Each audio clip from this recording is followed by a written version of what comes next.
निर्वाचन पूर्व विके पांड्यान को बड़ झटका। निर्वाचन कमिशन हटाईदेले 5टी अध्यक्ष को। निर्वाचन कमिशन का हस्तक्षेप पर मुख्यमंत्री कार्यालय अधिकारी तालिकारु हटाई दि जाइछि विके पांड्यान को। अर्थात से 5टी एवं नवीन ओडिशा अध्यक्ष पद मध्य हराइछंती। एही अध्यक्ष पद कारणरू तांको मुख्यमंत्री कार्यालय रे अवस्थापित करा जायथिला। हेले से कमिशन जणाईदेले जे से बेआईन भावे सीएमओ रे रहिथिले। किछि दिन तले भारतीय जनता पार्टी मुखपात्र अनिल विश्वाल एही प्रसंग उठाइथिले।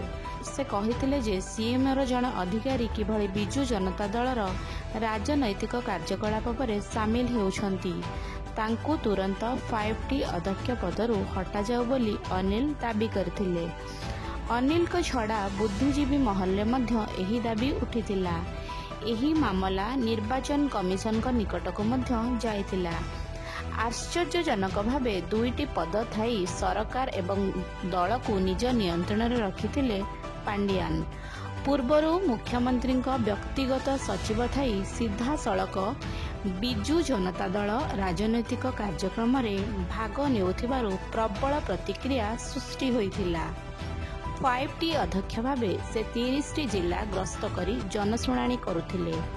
परे से प्रशासनिक सेवारू अर्थात आईएएस चाकरी स्वेच्छाकृत अवसर ग्रहण करथिले।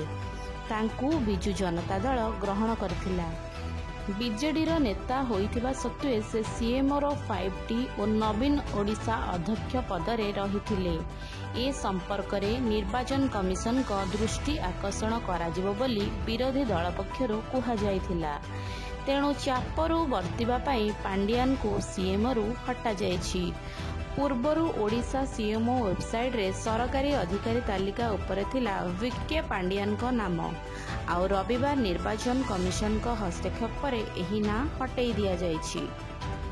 निर्वाचन आचरण विधि लागू होइतिला बेले सीएमओ थाई राजनैतिक गतिविधि पांड्यान को सामिल थिबारु निर्वाचन कमिशन एहाको गुरुतर सह नेइछंती।